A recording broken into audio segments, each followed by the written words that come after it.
വർഷങ്ങളെടുത്ത് നിങ്ങൾ പഠിച്ചുകൊണ്ടിരിക്കുന്ന ഒരു കാര്യം ഇപ്പോൾ ഉപയോഗശൂന്യമായിക്കൊണ്ടിരിക്കുകയാണ്. ഡിസൈൻ ഇൻഡസ്ട്രി വലിയൊരു മാറ്റം സംഭവിച്ചുകൊണ്ടിരിക്കുകയാണ്. ഡിസൈനേഴ്സ് ഇപ്പോഴും സ്ക്രീനുകളെ കുറിച്ചാണ് പഠിക്കുന്നത്. ലോകം സ്ക്രീനുകൾക്ക് അപ്പുറത്തേക്ക് മാറിക്കഴിഞ്ഞു. മെജോറിറ്റി ഡിസൈനേഴ്സും ഇത് അറിയുന്നില്ല എന്നതാണ് സത്യം. ഒരു കാര്യം ചോദിക്കട്ടെ, നിങ്ങൾക്ക് പോയി ഫുഡ് ഓർഡർ ചെയ്യണം. നിങ്ങൾ എന്താ സാധാരണ ചെയ്യാറ്? സ്വിഗ്ഗിയോ സൊമാറ്റോ എന്ന ആപ്പ് ഓപ്പൺ ചെയ്യുന്നു, ലോഗിൻ ചെയ്യുന്നു, ഇഷ്ടപ്പെട്ട ഫുഡ് ടൈപ്പ് ചെയ്യുന്നു, അല്ലെങ്കിൽ ഓപ്ഷൻ നോക്കി നിങ്ങൾ സെലക്ട് ചെയ്യുന്നു, ലൊക്കേഷൻ അടിക്കുന്നു, പേയ്മെൻറ്റ് അടിക്കുന്നു, ഓർഡർ ഡെലിവർ ചെയ്യുന്നു. ഇനി നിങ്ങൾ ഇതൊന്ന് ആലോചിച്ച് നോക്കൂ. നിങ്ങൾ വെറുതെ പറയുകയാണ് എനിക്ക് വിശക്കുന്നു. അത്രമാത്രം നിങ്ങൾക്കായി നിങ്ങളുടെ ഫോൺ ഫുഡ് ഓർഡർ ചെയ്തിരുന്നു. ആപ്പുകളില്ല, ബട്ടണുകളില്ല, സ്റ്റെപ്പുകളില്ല. ആ ഒരു ലോകം ഇതാ തുടങ്ങിക്കഴിഞ്ഞു. നിങ്ങളിപ്പോൾ ഒരു ജോബ് ഇൻ്റർവ്യൂവിൽ ഇരിക്കുകയാണെന്ന് കരുതുക. ഇൻ്റർവ്യൂവർ നിങ്ങളുടെ പോർട്ട്ഫോളിയോ നോക്കിയിട്ട് ചിരിച്ചുകൊണ്ടൊരു ചോദ്യം ചോദിക്കുകയാണ്. സ്ക്രീനുകളില്ലാതെ നിങ്ങൾ എങ്ങനെ ഡിസൈൻ ചെയ്യും? ബട്ടണുകളില്ല, മെനുവില്ല, ഫിഗ്മ ഇല്ല. വെറും ഒരു യൂസറും എഐയും തമ്മിലുള്ള കോൺവെർസേഷൻ മാത്രം. നിങ്ങൾ എന്ത് മറുപടി പറയും? പല എക്സ്പീരിയൻസ് ആയിട്ടുള്ള ഡിസൈനർമാരും ഇവിടെ ഒന്ന് സ്റ്റക്കാവും. കാരണം നമ്മൾ ഡിസൈനേഴ്സ് കൂടുതലും പഠിച്ചത് സ്ക്രീനുകൾ ഡിസൈൻ ചെയ്യാനാണ്, എക്സ്പീരിയൻസ് ഡിസൈൻ ചെയ്യാനല്ല. നമ്മൾ കൂടുതലും പഠിച്ചത് ഫോമുകൾ ഉണ്ടാക്കാനാണ്, കോൺവെർസേഷൻ ഡിസൈൻ ചെയ്യാനല്ല. യൂസർക്ക് വേണ്ടി ചിന്തിക്കുകയും പ്രവർത്തിക്കുകയും ചെയ്യുന്ന ഏജൻറ്റിനെ ഡിസൈൻ ചെയ്യാനും നമ്മൾ പഠിച്ചിട്ടില്ല. അവിടെയാണ് കൃത്യമായ ഡിസൈനേഴ്സിൻ്റെ പ്രശ്നം. നമ്മൾ ഡിസൈനേഴ്സ് എപ്പോഴും 2018 ജീവിച്ചുകൊണ്ടിരിക്കുകയാണ്. ഈ വീഡിയോ അത് മാറ്റാൻ പോവുകയാണ്. ഈ വീഡിയോയിൽ നമ്മൾ 3 കാര്യങ്ങളാണ് നോക്കാൻ വേണ്ടി പോകുന്നത്.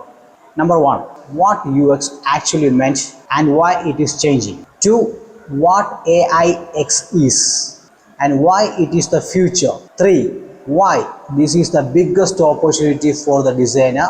ഇതിലേക്ക് വരുന്നതിന് മുമ്പ് നമുക്ക് ആദ്യം നമ്മൾ ഇപ്പോൾ ചെയ്തുകൊണ്ടിരിക്കുന്ന ട്രഡീഷണൽ UX എന്ന് നോക്കാം. എന്താണ് ഈ ട്രഡീഷണൽ UX? സിമ്പിളായി പറഞ്ഞ സ്ക്രീനുകൾ ഡിസൈൻ ചെയ്യുക. ഡിസൈനേഴ്സ് ബട്ടൺസ്, ഫോംസ് ഒക്കെ ഉണ്ടാക്കുന്നു. യൂസേഴ്സ് ഇതെല്ലാം ഓരോന്നും സെലക്ട് ചെയ്ത് മുന്നോട്ട് പോകുന്നു. ഫോർ എക്സാമ്പിൾ, ഇപ്പോൾ ബാംഗ്ലൂരിൽ നിന്ന് ചെന്നൈയിലേക്ക് ഒരു ഫ്ലൈറ്റ് ബുക്ക് ചെയ്യണം. എന്താ ചെയ്യുന്നത്? സാധാരണ നമ്മൾ ട്രാവൽ ആപ്പ് ഓപ്പൺ ചെയ്യുന്നു, ഡെസ്റ്റിനേഷൻ കൊടുക്കുന്നു, കാലണ്ടറിൽ പോയി ഡേറ്റ് ക്ലിക്ക് ചെയ്യുന്നു, ഫ്ലൈറ്റ് നമ്മൾ കമ്പയർ ചെയ്യുന്നു, ഏതെങ്കിലും ഒരു ഫ്ലൈറ്റ് നമ്മൾ സെലക്ട് ചെയ്യുന്നു, പേയ്മെൻറ്റ് എടുക്കുന്നു, ഫ്ലൈറ്റ് നമ്മൾ കൺഫേം ആവുന്നു അല്ലേ? ഏകദേശം 50 to 20 സ്റ്റെപ്സ് ഇതിന് കാണും. ഇതിലുള്ള ഓരോ സ്റ്റെപ്പും എളുപ്പമാക്കുന്നതാണ് ഒരു UX ഡിസൈനറിൻ്റെ ജോലി. ഇനി നമുക്ക് AIUX എന്ന് നോക്കാം. അത് ഇപ്പോൾ സംഭവിച്ചുകൊണ്ടിരിക്കുന്നതാണ്. ഇനി ഇതേ ഫ്ലൈറ്റ് നമ്മൾ ബുക്ക് ചെയ്യും. നിങ്ങളൊരു ട്രാവൽ ആപ്പ് എടുത്തിട്ട് അടുത്ത വെള്ളിയാഴ്ച മുംബൈയിലേക്ക് കുറഞ്ഞ ഫെയറുള്ള ഒരു ഫ്ലൈറ്റ് എനിക്ക് ചൂസ് ചെയ്ത് തരൂ. ഇങ്ങനെ ടൈപ്പ് ചെയ്യും. അത് മനസ്സിലാക്കുന്നു. നിങ്ങൾക്ക് ഏറ്റവും മികച്ചതായിട്ടുള്ള 3-4 ഓപ്ഷനുകൾ നിങ്ങൾക്ക് തരുന്നു. നിങ്ങൾ സെലക്ട് ചെയ്യുന്നു, പേയ്മെൻറ്റ് ചെയ്യുന്നു, കാര്യം കഴിയും. നേരത്തെ ചെയ്ത 15 മുതൽ 20 സ്റ്റെപ്പ് വരെയുള്ള പ്രോസസ്സ് ഇവിടെ വന്നപ്പോൾ വെറും 3 മുതൽ 5 സ്റ്റെപ്പ് വരെ ആയി. ഇവിടെ ഡിസൈനറുടെ ജോലി മാറി. ഒരു ഫോം എങ്ങനെ ഉണ്ടാക്കാം എന്നതല്ല, പകരം AI ആയിട്ടുള്ള കോൺവെർസേഷൻ എങ്ങനെ നാച്ചുറലായിട്ട് ട്രസ്റ്റ്വർത്തി ആയിട്ട് ക്രിയേറ്റ് ചെയ്യാം എന്നതാണ് ഇവിടെ ഡിസൈനറിൻ്റെ പുതിയ സ്കിൽ. പക്ഷേ ഒന്ന് ചിന്തിക്കൂ, സിസ്റ്റം തന്നെ എല്ലാം ചെയ്യുകയാണെങ്കിൽ ഇവിടെ ഡിസൈനറിൻ്റെ റോൾ എന്താണ്? ഇവിടെയാണ് കാര്യങ്ങൾ കൂടുതൽ ഇൻട്രസ്റ്റിംഗ് ആവുന്നത്. നമുക്ക് അതിലേക്ക് വരാം. അതിനു മുമ്പ് ഇതിൻ്റെ അടുത്ത ലെവൽ കൂടി നമുക്ക് നോക്കാം. കാരണം അവിടെയാണ് എല്ലാം മാറി മറിയുന്നത്. ഇനി ഇതിൻ്റെ അടുത്ത ലെവൽ ഏജൻറ്റിക് UX. നിങ്ങൾ വെറുതെ ഒന്ന് പറയുന്നു, എനിക്ക് അടുത്ത ആഴ്ച മുംബൈയിൽ ഒരു കോൺഫറൻസ് ഉണ്ട്, ഒരു ഫ്ലൈറ്റ് ബുക്ക് ചെയ്യാം, ഇത്രമാത്രം. ഏജൻറ്റ് ബാക്കി എല്ലാം ചെയ്യും. നിങ്ങളുടെ കലണ്ടർ നോക്കുന്നു, കോൺഫറൻസിൻ്റെ ഡേറ്റ് കണ്ടുപിടിക്കുന്നു, ഏറ്റവും ചീപ്പായിട്ടുള്ള ഏറ്റവും അഫോർഡബിൾ ആയിട്ടുള്ള നല്ലൊരു ഫ്ലൈറ്റ് ബുക്ക് ചെയ്യുന്നു, അതിൻ്റെ ഭാഗമായിട്ട് തന്നെ ഹോട്ടൽ ബുക്ക് ചെയ്യുന്നു, ക്യാബ് ബുക്ക് ചെയ്യുന്നു. ഇവിടെ നിങ്ങളൊന്നും അറിഞ്ഞില്ല, ഏജൻറ്റ് തന്നെ ഇവിടെ എല്ലാം ചെയ്തു കഴിഞ്ഞു. അതിന് സമ്മറി നിങ്ങൾ വാട്സപ്പിലേക്കും ഏജൻറ്റ് തന്നെ അയച്ചു തരും. ഇവിടെ നിങ്ങളൊരു ബട്ടൺ പോലും പ്രസ് ചെയ്തില്ല. ഇതാണ് AIX, ഏജൻറ്റിക് UX. ഇത് ഫ്യൂച്ചറല്ല, ഇതിപ്പോൾ നടന്നുകൊണ്ടിരിക്കുന്ന ഒരവസ്ഥയാണ്. ഇവിടെ ഡിസൈനറിൻ്റെ റോൾ കുറയുകയല്ല, കൂടുതൽ ആഴത്തിലേക്ക് പോവുകയാണ്. ബട്ടണുകൾ ഉണ്ടാക്കുന്നവരല്ല, പകരം ഹ്യൂമൻ സൈക്കോളജി അറിയുന്നവരായിരിക്കും ഇവിടെ വിജയിക്കാൻ പോകുന്നത്. ChatGPT, ക്ലോഡ്, ജെമിനി, കോപ്പൈലറ്റ് ഇവയെല്ലാം വെറും ഒരു ചാറ്റിംഗ് ടൂളല്ല, നമ്മുടെ ഓരോ ആവശ്യങ്ങളും കണ്ടറിഞ്ഞ് പ്രവർത്തിക്കുന്ന ഒരു ഏജൻസിൻ്റെ തുടക്കമാണിവ. ഒന്ന് ചിന്തിച്ചു നോക്കൂ, നമ്മൾ ഡിസൈനേഴ്സിന് ഇപ്പോൾ ഒരു 3 കാലഘട്ടങ്ങൾ ഉണ്ടായില്ലേ? മൂന്നിലും ഡിസൈനറിൻ്റെ ജോലി വ്യത്യസ്തമാണ്. ആദ്യം നമ്മൾ എന്തായിരുന്നു, ട്രഡീഷണൽ യൂസേഴ്സിന് വേണ്ടി സ്ക്രീൻ ഡിസൈൻ ചെയ്യും, സ്ക്രീനിലൂടെ യൂസേഴ്സ് ആക്ഷൻ എടുക്കും. ഇവിടെ ഡിസൈനറിൻ്റെ ജോലി ഓരോ സ്റ്റെപ്പുകളും എളുപ്പമാക്കി കൊടുക്കുക എന്നതായിരുന്നു. പിന്നെ AI/UX, ഇവിടെ യൂസറിന് വേണ്ടി കോൺവെർസേഷനിലൂടെ റിസൾട്ട് നമ്മൾ കാണിച്ചു കൊടുക്കും. ഇവിടെ ആ കോൺവെർസേഷൻ എത്രത്തോളം നാച്ചുറൽ ആക്കാൻ പറ്റുന്നതാണ് ഡിസൈനറിൻ്റെ സ്കിൽ. എന്നാൽ അടുത്ത പാർട്ടോ AI/X, യൂസറിൻ്റെ ലക്ഷ്യം മനസ്സിലാക്കി അവർക്ക് റിസൾട്ട് കാണിച്ചു കൊടുക്കുന്നതാണ്. യൂസർ തൻ്റെ ലക്ഷ്യം പറയുന്നു, ബാക്കിയില്ല ഏജൻറ്റ് ചെയ്യും. ഇവിടെ ഏജൻറ്റിനെ എത്രത്തോളം വിശ്വസനീയമാക്കാം എന്നതാണ് ഒരു ഡിസൈനറിൻ്റെ ജോലി. ഇവിടെ ഈ ഓരോ കാലഘട്ടം കഴിയുമ്പോൾ യൂസറിൻ്റെ പണി കുറയുകയാണ്, പക്ഷേ യൂസറിൻ്റെ ജോലി കൂടുതൽ ആയത്തിലുള്ളതാവുകയാണ്. അതുകൊണ്ട് നമുക്ക് ഉറപ്പിച്ചു പറയാം, AI ഡിസൈനറിനെ കൊല്ലുന്നില്ല, പകരം അതിനെ അടുത്ത തലത്തിലേക്ക് ഉയർത്തുകയാണ് ചെയ്യുന്നത്. ഇനി വരാൻ പോകുന്ന കാലത്ത് വിജയിക്കാൻ പോകുന്നത് നല്ല മനോഹരമായ ബട്ടൺ ഡിസൈൻ ചെയ്യുന്നവരല്ല, പകരം ഹ്യൂമൻ സൈക്കോളജി അറിയുന്നവരായിരിക്കും. ട്രസ്റ്റ്, ട്രാൻസ്പെറൻസി, കൺട്രോൾ, എമ്പതി, ഈ കഴിവുകൾ ഉള്ളവർക്കാണ് AI കാലത്ത് ഏറ്റവും കൂടുതൽ ഓപ്പർച്യൂണിറ്റി കിട്ടാൻ വേണ്ടി പോകുന്നത്. ഇവിടെ ഡിസൈനേഴ്സിൻ്റെ ജോബ് കുറയുകയല്ല, കൂടുകയാണ് ചെയ്യാൻ വേണ്ടി പോകുന്നത്. പക്ഷേ മിക്ക AI പ്രോജക്റ്റുകൾക്കും ഒരു വലിയ മിസ്റ്റേക്ക് ഉണ്ട്. ഈ AI പ്രോഡക്റ്റിൽ കാണുന്ന ഒരു കോമൺ മിസ്റ്റേക്ക് എന്ന് വെച്ച് കഴിഞ്ഞാൽ, യൂസറിൻ്റെ വിശ്വാസം, ട്രസ്റ്റ് നിമിഷ നേരം കൊണ്ട് തകർത്തു കളയാണ് ചെയ്യുന്നത്. അതെന്താണെന്ന് പറയാം. അതിനു മുമ്പ് നേരത്തെ പറഞ്ഞൊരു ചോദ്യമുണ്ടല്ലോ, സ്ക്രീനുകളില്ലാത്ത ഈ ലോകത്ത് ഡിസൈനർ എന്താണ് ഡിസൈൻ ചെയ്യുന്നത് എന്ന് നമുക്ക് നോക്കിയാലോ. നിങ്ങൾ സ്ക്രീനുകൾ ഡിസൈൻ ചെയ്യുമ്പോൾ നിങ്ങൾ ഡിസൈൻ ചെയ്യുന്നത് ചോയ്സിന് വേണ്ടിയാണ്. നിങ്ങൾ പല ഓപ്ഷനുകൾ കാണിക്കുന്നു, യൂസർ അതിൽ നിന്ന് യൂസറിന് ഇഷ്ടപ്പെട്ടത് തിരഞ്ഞെടുക്കുന്നു. നിങ്ങളുടെ ജോലി ആ ഓപ്ഷൻസ് സെലക്ട് ചെയ്യാനുള്ള മെത്തേഡ് എളുപ്പമാക്കി കൊടുക്കുക എന്നതാണ്. എന്നാൽ നിങ്ങൾ ഒരു ഏജൻറ്റിനെ ഡിസൈൻ ചെയ്യുമ്പോൾ നിങ്ങൾ ഡിസൈൻ ചെയ്യുന്നത് വിശ്വാസത്തിന് വേണ്ടിയാണ്. കാരണം ആ ഏജൻറ്റ് യൂസർക്ക് വേണ്ടി ഓരോ കാര്യങ്ങൾ തിരഞ്ഞെടുക്കുകയാണ് ചെയ്യുന്നത്. ആ തിരഞ്ഞെടുപ്പുകളിൽ, ആ സെലക്ഷൻ പ്രോസസ്സിൽ യൂസർക്ക് പൂർണ്ണ വിശ്വാസം ഉണ്ടാക്കി കൊടുക്കുക എന്നതാണ് നിങ്ങൾ ഈ ഡിസൈനേഴ്സിൻ്റെ പുതിയ ജോലി. ഫോർ എക്സാമ്പിൾ, പഴയ രീതി എന്ന് വെച്ച് കഴിഞ്ഞാൽ, ഒരു ഫുഡ് ഡെലിവറി ആപ്പിൽ നമ്മൾ കയറുന്നു, അവിടെ കുറേ ബട്ടണും കുറേ മെനൂസും കുറേ ഓപ്ഷൻസും കാണും. യൂസർ ഇത് കണ്ടിട്ട് പറയും, എനിക്ക് വേണ്ടതെല്ലാം ഇവിടെ നിരത്തി വെച്ചിട്ടുണ്ട്, എനിക്ക് ഇഷ്ടമുള്ളത് ഞാൻ തന്നെ സെലക്ട് ചെയ്തോളാം. പുതിയ രീതി, നമ്മൾ AI നമ്മൾ കാര്യങ്ങൾ ഏൽപ്പിക്കുന്നു. യൂസർ AI എടുത്ത് പറയും, എൻ്റെ ഇഷ്ടങ്ങളെല്ലാം എനിക്കറിയാമല്ലോ, എനിക്ക് വേണ്ടി ഒരു ഫുഡ് ഓർഡർ ചെയ്യും. ഇത്രമാത്രം. AI തന്നെ നിങ്ങളുടെ പഴയ ഇഷ്ടങ്ങൾ വെച്ച് നിങ്ങൾക്ക് വേണ്ടി ഒരു ബിരിയാണി ഓർഡർ ചെയ്ത് തരും. ആദ്യത്തെ UX വ്യക്തതയെക്കുറിച്ചായിരുന്നു, ക്ലാരിറ്റി. എന്നാൽ ഇപ്പോഴത്തെ UX വിശ്വാസത്തെക്കുറിച്ചാണ്. ട്രസ്റ്റിനെ ഡിസൈൻ ചെയ്യുന്നത് ആദ്യം പറഞ്ഞതിനേക്കാൾ എത്രയോ മടങ്ങ് പ്രയാസമാണ്. ഒരു ബട്ടൻ്റെ കളർ മാറ്റിയാൽ മാത്രം ഒരു ഡിസൈനറിന് യൂസറിൻ്റെ വിശ്വാസം പിടിച്ചുപറ്റാൻ കഴിയില്ല. അത് കൺസിസ്റ്റൻസി വേണം, ട്രാൻസ്പെറൻസി വേണം, ഹോണസ്റ്റി വേണം. എപ്പോഴാണ് യൂസറിൻ്റെ അനുവാദം ചോദിക്കേണ്ടതെന്നും എപ്പോഴാണ് സ്വയം പ്രവർത്തിക്കേണ്ടതെന്നും നിങ്ങൾക്ക് കൃത്യമായി അറിഞ്ഞിരിക്കണം. ഇതാണ് പുതിയ ഡിസൈനറിൻ്റെ ജോലി. ഇതാണ് ഒരു AI/X ഡിസൈനർ ചെയ്യേണ്ടത്. ഇതിൽ ഏറ്റവും ആവശ്യകരമായ ഒരു കാര്യം എന്താണെന്നോ, ഈ ജോലിക്ക് ഏറ്റവും വേണ്ട ഒരു ഹ്യൂമൻ സ്കിൽ ആണ് എമ്പതി. യൂസേഴ്സിൻ്റെ ഇമോഷൻസിനെ മനസ്സിലാക്കാനുള്ള കഴിവ്. എന്താണ് അവരെ കംഫർട്ടബിൾ ആക്കുന്നത്, എന്താണ് അവരെ പേടിപ്പിക്കുന്നത് എന്ന് തിരിച്ചറിയാനുള്ള കഴിവ്. ഇതൊക്കെ ഡിസൈനേഴ്സിൻ്റെ കഴിവുകളാണ്. നിങ്ങൾക്ക് ഇപ്പോൾ തന്നെ ഉള്ള കഴിവ്, ഒരു AIക്കും റീപ്ലേസ് ചെയ്യാൻ പറ്റാത്ത നിങ്ങളുടെ മാത്രം കഴിവുകൾ. ഇനി നമുക്ക് ഏജൻറ്റിക് എക്സ്പീരിയൻസ് ഡിസൈൻ ചെയ്യുന്നതിന് ബേസിക് ആയിട്ടൊരു ഫ്രെയിം വർക്ക് ഉണ്ട്. അത് നമുക്കൊന്ന് നോക്കാം. അതിൽ ആദ്യത്തെ ഫ്രെയിം വർക്ക് എന്നാൽ മിറർ എന്നാൽ കണ്ണാടി. യൂസറിൻ്റെ ജീവിതം അവർക്ക് തന്നെ കാണിച്ചു കൊടുക്കുക എന്നാണ്. ഞാൻ നിങ്ങളെ കാണുന്നുണ്ട് എന്ന് അവർ യൂസറിന് തോന്നണം. ഫോർ എക്സാമ്പിൾ, മീര എന്ന് പറയുന്ന ഒരു പെൺകുട്ടിയെ നമുക്ക് എക്സാമ്പിളായിട്ട് എടുക്കാം. മീര വീട്ടിലിരുന്ന് ബിസിനസ് ചെയ്യുന്ന ഒരു പെൺകുട്ടിയാണ്. രാവിലെ എണീറ്റ് കണ്ണ് തുറക്കുമ്പോഴേ മീരയുടെ കൈ നേരെ ഫോണിലേക്കാണ് പോകുന്നത്. ഇൻസ്റ്റാഗ്രാമിലെ കമൻറ്റുകളൊക്കെ ചെക്ക് ചെയ്യും, പുതിയ ഓർഡേഴ്സ് എന്തെങ്കിലും ഉണ്ടോ എന്ന് ചെക്ക് ചെയ്യും. അങ്ങനെ എല്ലാ കാര്യങ്ങളും ഒറ്റയ്ക്ക് ചെയ്യുന്ന ഒരു മിടുക്കിയായ പെൺകുട്ടിയാണ് ഈ മീര. ഒരു പ്രശ്നമെന്ന് വെച്ച് കഴിഞ്ഞാൽ, രാവിലെ തുടങ്ങുന്നതിന് മുമ്പേ മീര ടയേർഡായി. ഇത്രയും പണികൾ ചെയ്ത് വരുമ്പോൾ നമ്മൾ മനസ്സിലാക്കി ഈ കാര്യം നമ്മൾ മീരയെടുത്ത് പറയുമ്പോൾ അവൾ അത്ഭുതപ്പെടും. ഇവർക്കിത് എങ്ങനെ മനസ്സിലായി എന്ന് മീര ചിന്തിക്കും. തൻ്റെ പ്രശ്നം മറ്റൊരാൾ മനസ്സിലാക്കി എന്നൊരു തോന്നൽ. അപ്പോൾ മീരയ്ക്ക് നിങ്ങളിൽ വിശ്വാസം ഉണ്ടായി തുടങ്ങും. കുറച്ചുകൂടെ സിമ്പിളായിട്ട് പറഞ്ഞാൽ മീരയുടെ കഷ്ടപ്പാട് മീരയ്ക്ക് തന്നെ നമ്മൾ കാണിച്ചു കൊടുക്കുന്നു. ഇനി ഈ ഫ്രെയിംവർക്കിൽ അടുത്തത് ഫ്രിക്ഷൻ. ഫ്രിക്ഷൻ എന്നാൽ പുറമേ പറയുന്ന പരാതിയല്ല, ഉള്ളിലുള്ള യഥാർത്ഥ വേദനയെ കണ്ടെത്തലാണ്. ഈ മീര എപ്പോഴും പറയും, എനിക്ക് കുറച്ചും കൂടെ സമയം കിട്ടിയിരുന്നെങ്കിൽ. പക്ഷേ സത്യം അതല്ല, അവൾക്ക് സമയമില്ലാത്തതല്ല. ഈ മീര അനാവശ്യമായ കാര്യങ്ങൾക്ക് അവളുടെ ബുദ്ധിയും സമയവും ചിലവഴിക്കുന്നുണ്ട്. അങ്ങനെ അവൾ ദിവസവും 3 മണിക്കൂർ കളയുന്നുണ്ട്. വന്ന മെസ്സേജിന് മറുപടി കൊടുക്കുക, കണക്കുകൾ നോക്കുക, ഇതൊക്കെയാണ് അവൾ ചെയ്യുന്നത്. ഇതിനിടയിൽ പുതിയ ഡ്രസ്സുകൾ ഡിസൈൻ ചെയ്യാൻ ആഗ്രഹിച്ച പഴയ ക്രിയേറ്റിവിറ്റി ഉള്ള മീര തകർന്നിരിക്കുകയാണ്. ഇത് മനസ്സിലാക്കി നമ്മൾ അവളുടെ അടുത്ത് പറയുകയാണ്, നിനക്ക് സമയം വേണമെന്നല്ല, പകരം നിൻ്റെ ബുദ്ധിയും സമയവും ആവശ്യമില്ലാത്ത കാര്യങ്ങൾക്ക് വേണ്ടി നീ പാഴാക്കുകയാണ് എന്ന് ആ ഒറ്റ വാക്കിൽ മീരയ്ക്ക് ഒരു ആശ്വാസം തോന്നും. ഇതാണ് ഞാൻ കേൾക്കാൻ ആഗ്രഹിച്ചതെന്ന് അവൾ ചിന്തിക്കും. ഇതാണ് ഫ്രിക്ഷൻ. ഈ ഫ്രെയിംവർക്കിൽ അടുത്തത് റിയലൈസേഷൻ. റിയലൈസേഷൻ എന്നാൽ അവളുടെ മനസ്സിൽ മിന്നൽ പോലെ വരുന്ന ഒരു തിരിച്ചറിവാണ്. നിങ്ങൾ അവളോട് പറയുന്ന ഒരു ഒറ്റ വരി ഇതാണ്, മീരെ, നിനക്ക് സമയമില്ലാത്തതല്ല പ്രശ്നം, നിന്നെ സഹായിക്കാൻ ഒരാളില്ലാത്തതാണ്. നിനക്ക് താങ്ങാൻ പറ്റുന്ന ശമ്പളത്തിന് നിന്നെ മനസ്സിലാക്കുന്ന ഒരു AI അസിസ്റ്റൻറ്റിനെ നീ നിയമിക്കണം എന്ന് നമ്മൾ പറയുകയാണ്. അതുവരെ മീര വിചാരിച്ചിരുന്നത് AI എന്നാൽ വലിയ സയൻറ്റിസ്റ്റുകളോ വലിയ ഓൺട്രപ്രണേഴ്സൊക്കെ ഉപയോഗിക്കുന്ന ഒരു വലിയ റോബോട്ടെന്നാണ് വിചാരിച്ചിരുന്നത്. ഇപ്പോൾ മീരയ്ക്ക് മനസ്സിലായി, ഇത് മീരയെ പോലെ സാധാരണക്കാർക്ക് ഉപയോഗിക്കാൻ കഴിയുന്നതാണെന്ന് മനസ്സിലായി.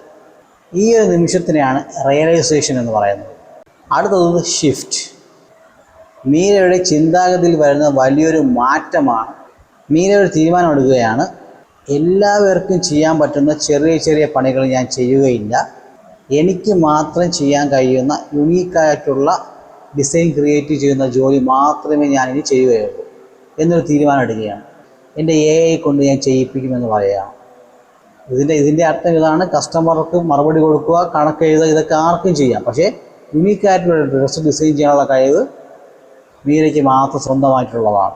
അടുത്ത ഫ്രെയിംവർക്കിൽ ലാസ്റ്റ് വരുന്നത് ഇൻവിറ്റേഷൻ. ഈ മീരയോട് നമ്മൾ വലിയ കാര്യങ്ങളൊന്നും നമ്മൾ ആവശ്യപ്പെടില്ല, ചെറിയൊരു കാര്യം നമ്മൾ ആവശ്യപ്പെടും. നിങ്ങൾ ചെയ്യുന്ന ആവശ്യമില്ലാത്ത ജോലികളെല്ലാം വെറുതെ ഒരു പേപ്പറിൽ എഴുതി വയ്ക്കൂ, നമുക്കത് നാളെ നോക്കാം. ഇത് വലിയ പ്രയാസമുള്ള ജോലിയല്ല.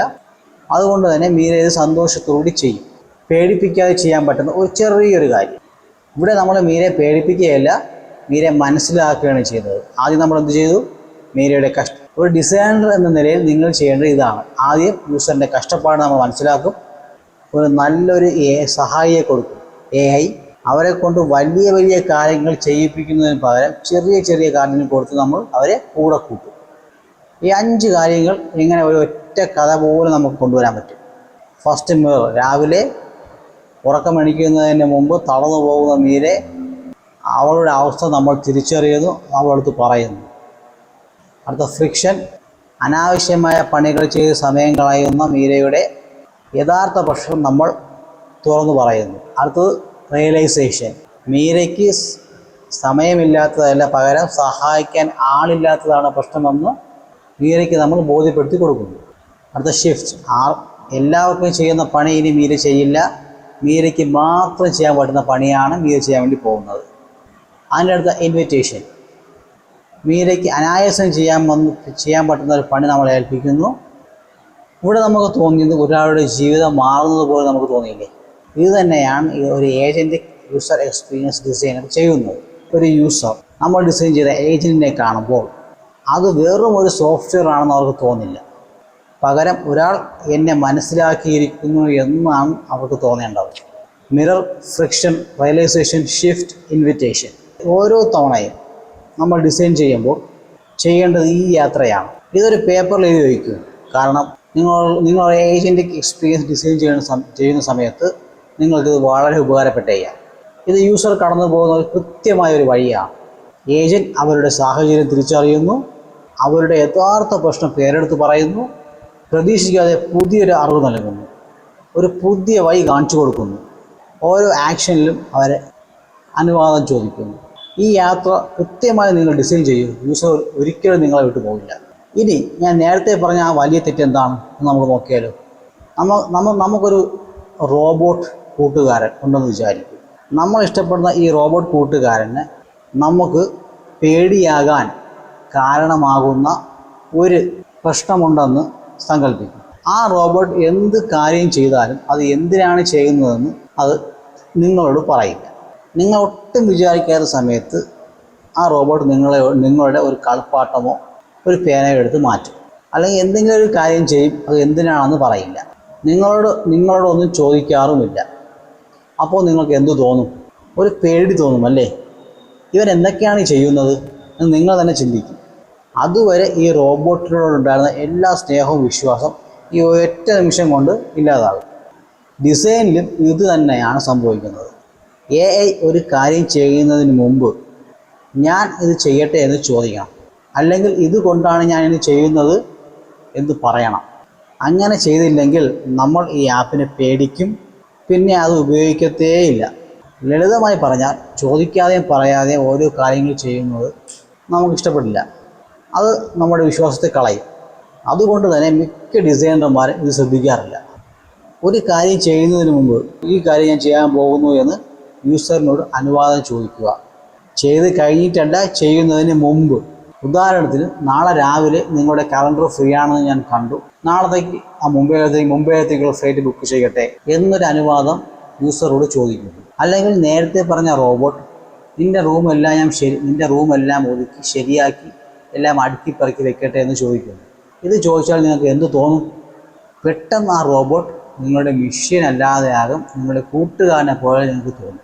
യൂസറിനാണ് അവിടെ പവർ, അല്ലെങ്കിൽ നിങ്ങൾക്കായിരിക്കും അവിടെ പവർ എന്നുള്ള ചിന്ത യൂസറിലേക്ക് എത്തിക്കാൻ വേണ്ടി സാധിച്ചാൽ ആ യൂസർ അല്ലെങ്കിൽ നിങ്ങൾ ആ റോബോട്ടിനെ പേടിക്കൂ.